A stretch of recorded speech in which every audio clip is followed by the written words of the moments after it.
Hello বন্ধুরা, কেমন আছো তোমরা? সবাই চলে এসেছি আজকে তোমাদের সঙ্গে একটা ছোট্ট মিনি ব্লগ নিয়ে। আমরা যাচ্ছিলাম বাঁকুড়ায় আমার মামার বাড়ি আর ঋষার নিজের বাড়ি। যেহেতু ওরা দুর্গাপুরে থাকে সেই কারণে আমরা দুর্গাপুর থেকে একসঙ্গে একটা অটো বুক করে যাচ্ছিলাম। এদিকে দেখো আমরা এখন ব্যারেজ ক্রস করছি, আর ক্রস করতে না করতেই দেখি সবুজ বাগান পুরো। আর ওখানে দেখো কিছু গরু চড়ছে। আর আমাদের বাঁকুড়া যাওয়ার মেন উদ্দেশ্যটাই হলো ওখানে মনসা পুজো হয় নিজেদের, তো সেই কারণেই আমরা যাচ্ছিলাম।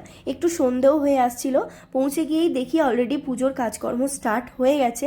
এখন বাড়ি আনতে যাওয়া হচ্ছে। ছোটবেলায় জানো তো আমরাও সবাই মিলে একসঙ্গে বোম ফাটাতে ফাটাতে যেতাম বাড়ি আনতে, কিন্তু বড় হওয়ার সঙ্গে সঙ্গে না এই আনন্দগুলো কোথায় যেন হারিয়ে যায়।